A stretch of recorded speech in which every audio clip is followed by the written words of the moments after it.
Bienvenue dans Fox Story et on espère que vous allez bien. Aujourd'hui, dans la vidéo, on va changer un peu de concept.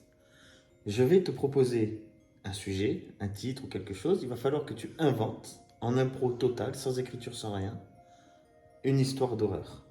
Une fois que tu as fini, après c'est à moi d'en raconter une avec un sujet ou un titre que tu m'auras donné. D'accord? On a le droit de rigoler, on a le droit de faire des proutes, on a le droit de se gratter les doigts de pied, on a le droit de tout faire. C'est important. Parce que c'est le concept. Ça s'appelle de l'improvisation. Un prout, ça peut faire peur. Ah oui, Voilà. surtout. Ça, je garde.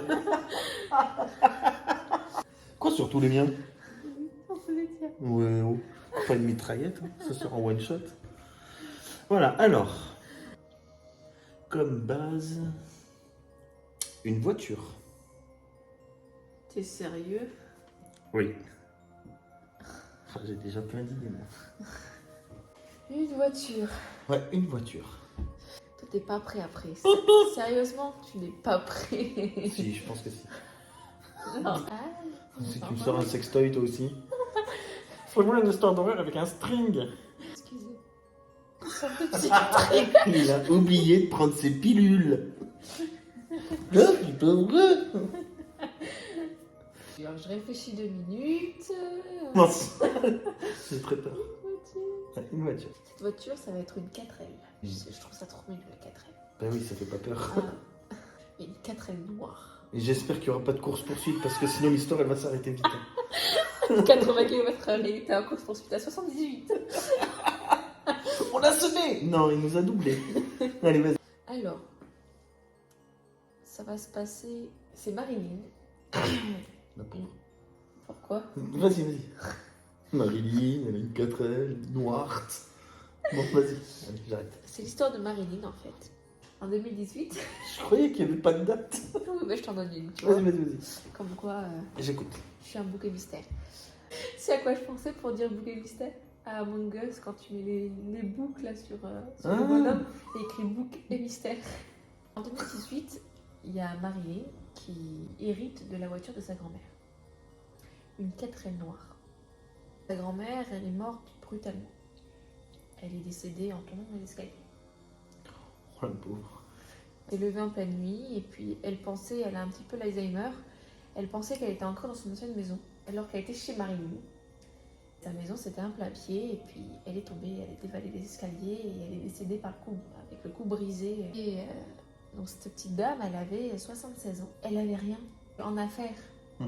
Elle n'avait rien du tout. La 4L, on ne savait pas qu'elle existait jusqu'au moment où, quand elle est décédée, le notaire a appelé Marilyn vu que c'était sa petite fille qui héritait de tout ce qu'elle avait, sauf qu'elle avait que une voiture. La petite 4L noire. Toute mignonne. Je m'imaginais la 4L se transformer comme Bumblebee avec un couteau. Pardon. Marie de cette grand-mère est décédée dans cette 4L en se suicidant. Comment il s'appelait le mari? Jackie? Ça marche pas, Jackie Marilyn, tu sais. Jackie. Pas cher. À vendre. C'est pas Jackie. On va l'appeler Henri. Il s'est suicidé dans cette 4L parce que, forcément, il y a eu des problèmes d'amour entre sa grand-mère. On va lui donner un nom. Enfin, Marilyn. Marilyn, c'est sa petite fille. Ah oui, merde, j'ai pas suivi. Jeanne d'Arc. Donc on va l'appeler Jeanne. Il y a eu des soucis d'amour entre les deux. Henri n'en pouvait plus. Il s'est suicidé dans cette 4L. Donc Marilyn hérite de cette voiture et elle est toute contente d'avoir un petit choc sur son autre voiture et du coup elle peut pas faire les réparations, elle a plus de véhicule. Elle est contente. Elle commence à utiliser un petit peu cette 4L, elle l'emmène directement au garage, tout se passe très bien, elle a un super bêta. Genre une voiture de collection pour elle, tu vois. J'ai une question. Quoi? Il s'est suicidé comment? J'ai foutu une balle. Et il n'y a pas de trou dans le plafond? Dans sa tête, oui, peut-être dans le plafond. Pire, il est mort. Marine, du coup, elle emmène tout ça, donc elle est contente, sa voiture de collection. Elle commence à quelques semaines à rouler un petit peu tous les jours avec. un moment, elle sent quelque chose de bizarre, une odeur, tu vois. Une odeur pas normale. De De chaud. mort, de vieux, un peu... c'est pas d'égout, quoi. Des morceaux. Oh, je sais pas, elle était propre, elle sortait du garage. Aïe. Ça, c'est les premières semaines où vraiment ça pue. Elle nettoie à fond, tu vois, la voiture. Mais l'odeur persiste, vraiment. Un mois passe et elle remarque que des fois, quand elle roule, le volant il tourne tout seul. Et elle comprend pas pourquoi. Il faut savoir qu'entre Marilyn et son grand-père Henri, ça collait pas. Ça collait pas du tout. Elle voit que le volant tourne tout seul alors qu'elle a les mains dessus. Et ça, elle comprend pas.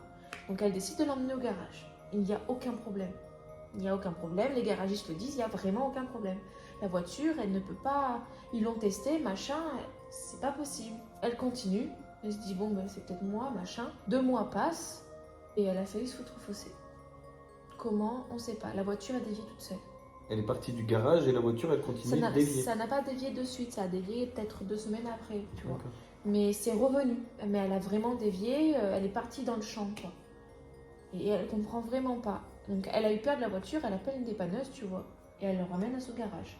Donc elle se fâche un petit peu parce qu'elle dit, mais il y a un problème, sinon j'aurais pas appelé le dépanneur, je serais pas partie dans le champ avec, il y a quelque chose. Elle reprend la 4L, machin.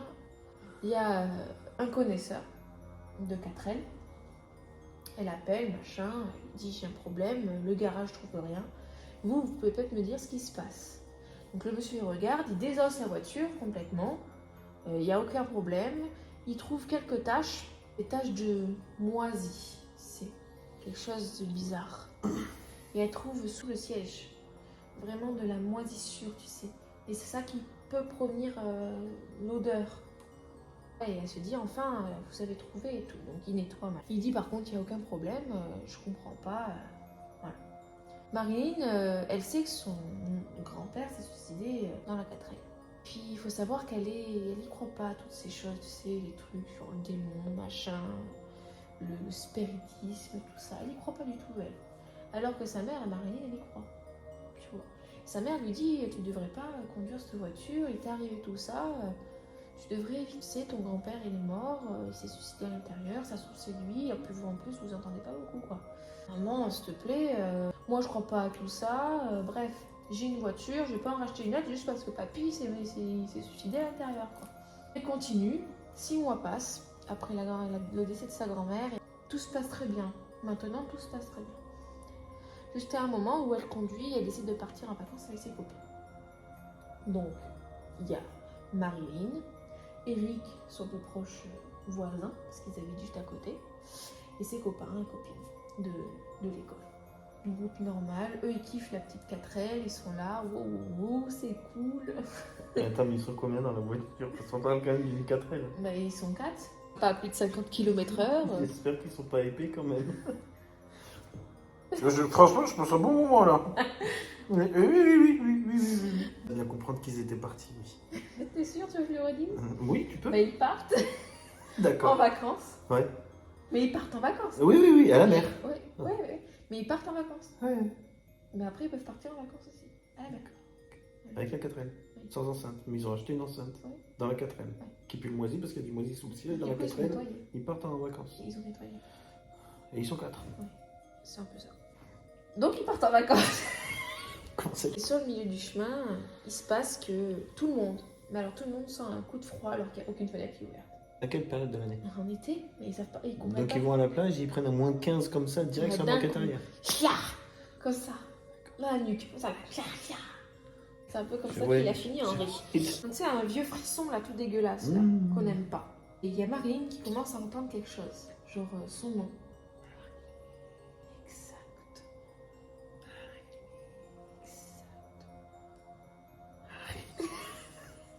Et ils dévient, ils meurent tous.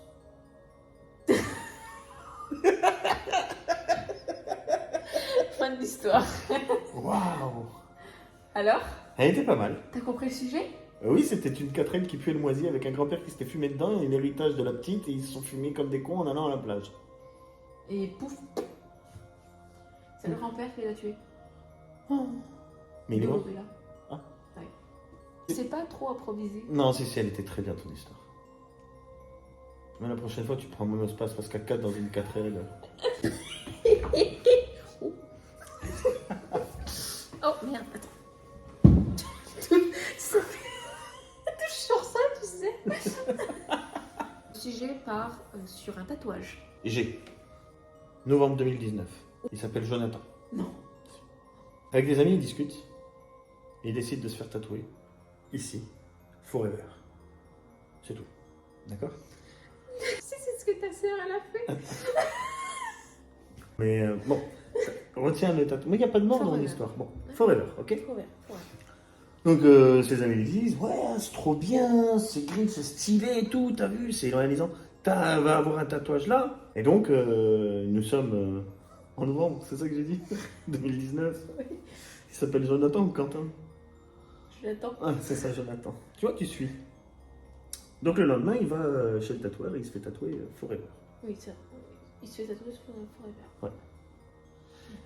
Il sort de chez le tatoueur, il paye, il est content. Tatoué Forever. Ouais. Il va voir ses amis et tout. Regarde ce qu'il y a de tatoué. Forever. Voilà. Et puis en fait, si tu veux, tout le monde dit waouh, c'est trop moche, c'est pas waouh, heureusement que tu l'as fait quoi. Waouh. Voilà, il dit ouais, c'était pas un pari, hein, c'est toi qui l'as voulu, tu pourras jamais dire que c'est de notre faute. T'as marqué Forever. Et donc le temps passe, il est content, il se vante, en voyant du monde et tout, il monte. T'as vu ce qu'il y a d'écrit là? Tu vois, tu participes. Un jour, il va se coucher. Mais non. Ah, je te promets que c'est vrai. Oh. Il va au lit.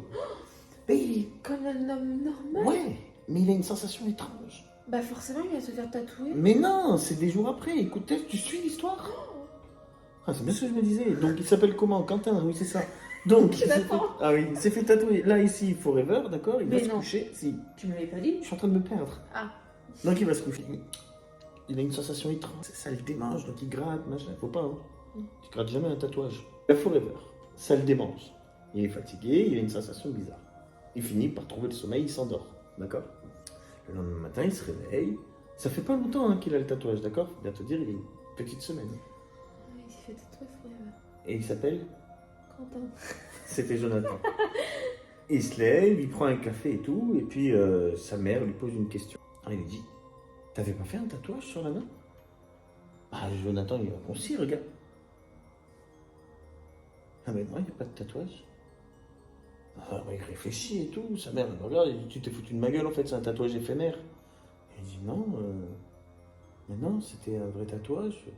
Moins que je l'ai rêvé. Bref, il décide de partir, donc il réunit ses affaires et tout, il part, il met un t-shirt pour aller... On est en novembre, hein, donc il met pas de blouson. Il décide d'aller à l'école. Et là, ici, il y a marqué... Forever. Voilà. Ah ouais, non. Alors sa mère, elle le regarde et lui dit, oh, j'ai retrouvé ton tatouage. Là, dans la nuque, attends, je prends une photo. Elle prend une photo, marqué Forever. La même taille qu'ici, hein, mais là. D'accord? Il comprend pas, hein, il arrive à l'école et tout, il regarde ses collègues, il dit, les gars, j'ai un problème, j'avais un tatouage Forever sur la main. Ah ouais, c'était trop bien. Mais maintenant, il est dans la nuque. Ouais, ses collègues, ils sont là, ouais, c'est bizarre, comment t'as fait, machin. Le mec, il est quand même surpris, il a douillé, il a eu mal, hein, sur la main quand même, ça pique. Ça chagrine un de ses collègues qui commence à faire des recherches et qui dit quand même quelque chose que je comprends pas, un tatouage ça bouge pas tout seul et j'ai l'impression d'avoir déjà entendu ça quelque part. Pendant qu'ils vont en cours, ils sont pas très très bons à l'école, ben, son collègue il fait des recherches et il regarde sur internet des histoires comme ça de tatouages qui bougent.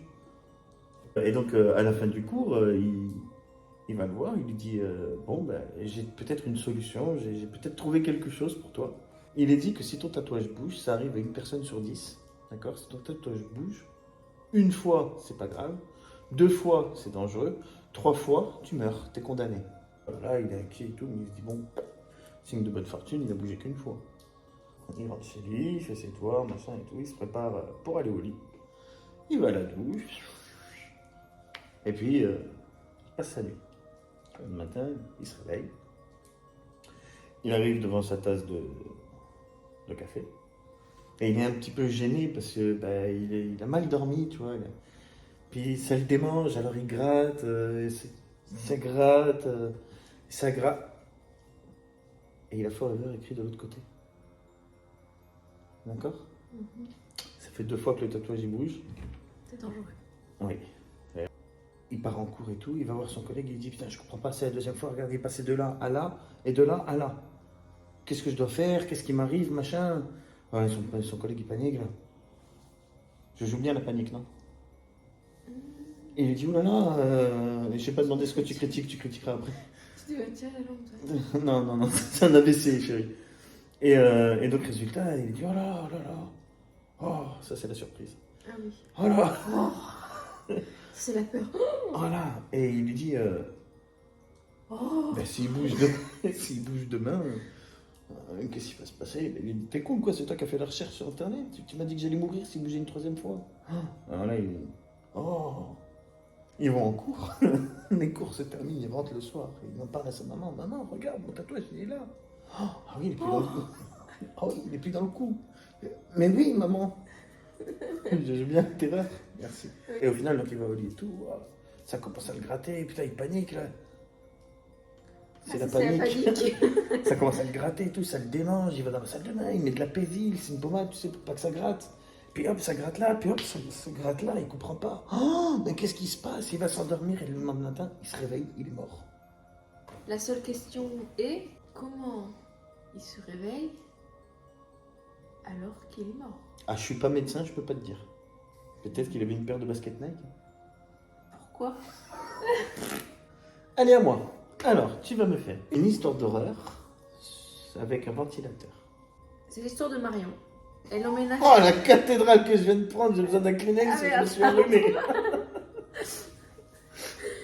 Donc elle emménage dans son nouvel appartement, elle a 19 ans et tout. Tout se passe très bien. Elle n'a pas beaucoup de meubles, tu sais, c'est son premier appartement. Pas forcément. Elle est tout en haut d'un immeuble, sauf que ils ont un problème de tous de clim. Et du coup, il fait très chaud, sachant qu'on est en été. Elle décide, grâce à sa maman, elle décide du moins de demander à sa maman si elle peut avoir un ventilateur. Donc sa mère, elle regarde et dit je vais t'en acheter un, ou alors je vais regarder dans le grenier s'il n'y en a pas un, tu vois. Donc elle va dans le grenier et elle trouve des vieux ventilateurs là, en ferraille là. Elle lui donne, mais tiens, ça ferait l'affaire. En plus, c'est vieux, mais ça marche super bien, tu vois. Elle décide de le prendre, elle est contente parce que ça, franchement, si je pouvais avoir un ventilateur comme ça, non mais vraiment, Non, mais que les ventilateurs en plastique. Je viens d'imaginer le ventilateur dans ton histoire courir. Donc elle a ce super ventilateur. Sauf qu'il manque la grille de devant, tu sais. Elle est contente, elle a son ventilateur, machin. Il fait quand même très chaud, tu vois. Quand même. Elle fait sa petite vie. 2 mois passent. Tout se passe bien, sauf qu'elle entend un bruit bizarre dans son ventilateur. Tu sais, un truc comme si ça tapait dessus, tu vois. Plusieurs fois dans la nuit, elle entendait ça. Donc elle va voir, elle se dit bon, mais il n'y a rien et tout. Elle décide juste de démonter l'espèce de... Le truc de devant, la grille de devant. Ben non, il n'y en a pas. Mais le truc là, il est lisse. Ouais, elle décide de démonter ça, elle regarde, non, ben il n'y a rien. Elle nettoie, au moins ça tombe bien. Elle le remet. L'histoire va être très courte. Elle le remet en marche. Ça fait toujours ce bruit, mais beaucoup plus fort. Il faut savoir que son ventilateur, donc c'était une pièce, un studio, si on peut dire que c'est un studio, c'est une pièce juste carrée, et puis le lit, tout ça, tout est dans la même pièce. Elle va vers la cuisine. Son ventilateur est au salon sur un petit tabouret, tu vois. Et tout ça tient dans un carré, bien entendu. Tout ça tient dans un carré. Donc il y a la salle de bain, le salon, les toilettes, tout est... Je te parle de la pièce de vie, réfléchis. Elle le remet en marche, mais elle le met à fond, tu vois, vraiment à fond. Elle se fait trancher la gorge par son propre ventilateur. Tu peux rajouter que le ventilateur l'a poursuivi dans la pièce carrée pour lui trancher la gorge. Non, tu peux pas conclure ça comme ça. Ah si, elle est morte. Mais il était dû à quoi le bruit? Destination finale.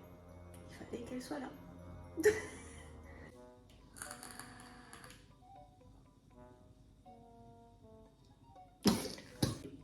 Je suis surtout en train de réfléchir à quoi tu fais.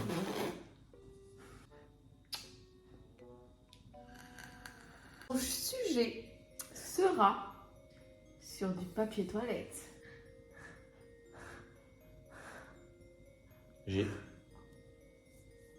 On va, dans l'histoire, suivre une personne qui s'appelle Mélissa.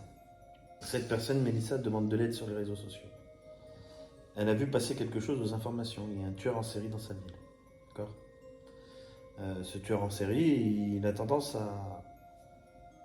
à tuer en série dans son quartier. Non. Et je te promets. Ça, c'est un tueur en série. Oui. Et en fait, si tu veux, elle est un petit peu inquiète et tout parce que ça fait pas longtemps qu'elle est arrivée là. Et elle a, tu sais, ce genre de... Elle est jeune, Mélissa, j'ai oublié de préciser, elle est jeune, elle doit avoir 18-19 ans. C'est une étudiante, elle part faire une école de médecine d'ailleurs, elle a de la vocation, mais malheureusement l'école ne l'aime pas. Et elle trouve un petit appart pour être pas loin de son école, tu vois. Et tu sais, dans les machins un petit peu industriels, la vite fait, qui louent pour les étudiants et tout, t'as toujours un faux plafond, comme dans les écoles et tout ça, tu vois. C'est pas vrai, c'est pas toujours, c'est même jamais, c'est rare, c'est dans les chambres d'hôtel, mais chez elle, voilà, c'est un ancien hôtel, il y a un truc comme ça, bref. Et ça fait donc déjà quelques temps qu'elle entend des bruits là-haut et tout. Et en fait, si tu veux, ben, comme elle est seule et qu'elle n'a pas d'amis, que sa famille l'ont reniée, C'est triste. oui, Elle c'est n'a pas d'amis. c'est pour ça qu'elle manquera à personne, laisse-moi finir. Oh.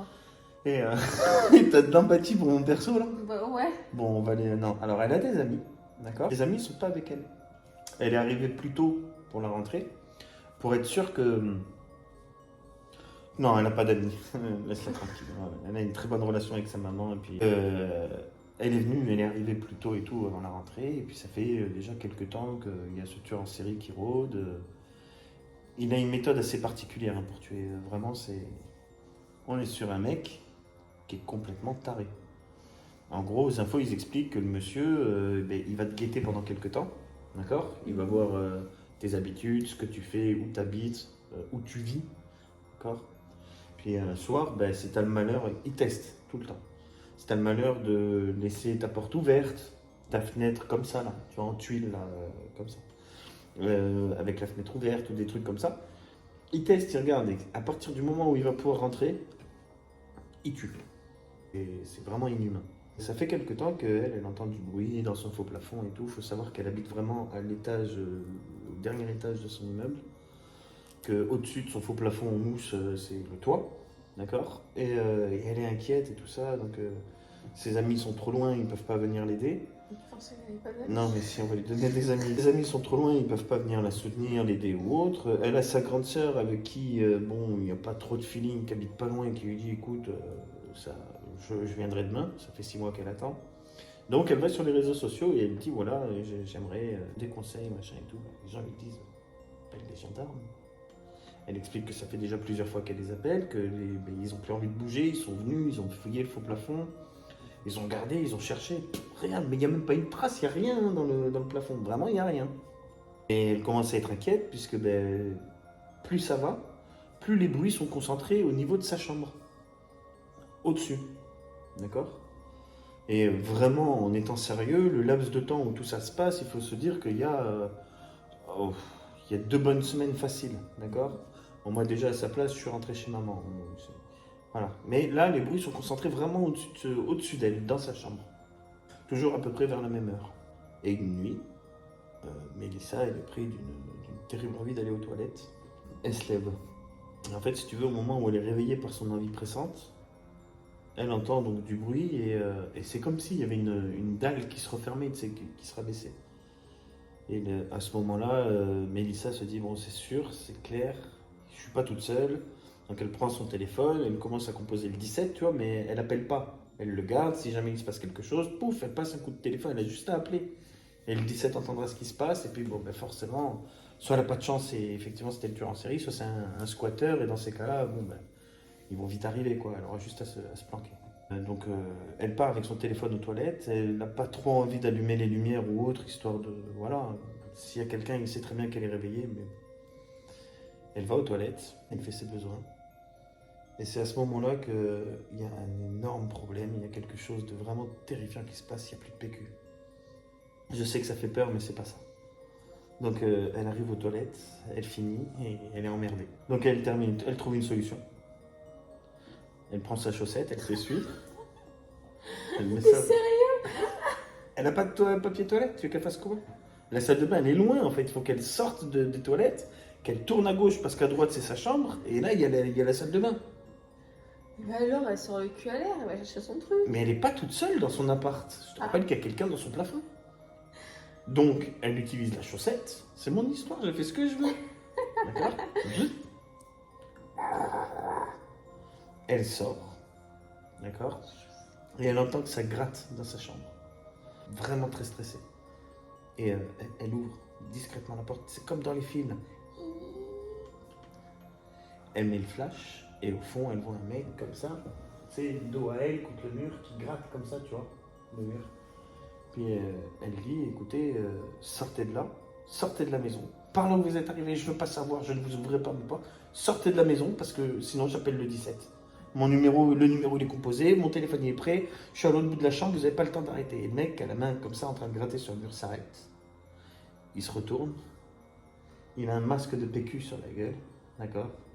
Et il lui dit, t'es pas au courant, mais cette nuit, si tu te rendors, tu es morte. On est trop pour elle, elle appelle le 17, d'accord? La gendarmerie répond, quelle est votre urgence, machin et tout, elle explique, etc. Il y a un taré, machin et tout. Entre-temps, le mec il est parti en courant dans le plafond, on ne me demande pas comment, j'en sais rien, mais il y est. Voilà, j'ai quelqu'un dans le machin, ça fait plusieurs fois que vous venez, cette fois-ci, le monsieur il m'a parlé, etc. Nanana. Puis là, en fait, elle a eu la présence, c'est un réflexe qu'elle a eu, elle a eu la présence d'esprit en mettant son flash de lampe, d'accord? D'être sur l'appareil photo et d'enregistrer. Donc elle a une preuve. Et au moment où derrière le gendarme me dit non mais c'est bon, on voit où vous êtes et tout, elle, venez parce que cette fois-ci je l'ai filmé. C'est un accident mais je l'ai filmé. Il est là. Ah bon, ben écoutez madame, on arrive, c'est la dernière fois, après on ne se déplacera plus. Donc ils viennent et tout, elle regarde les gendarmes, elle dit voilà, il est sorti par là, voilà la vidéo, les gendarmes regardent et tout, ah oui effectivement, machin, un peu détraqué, etc.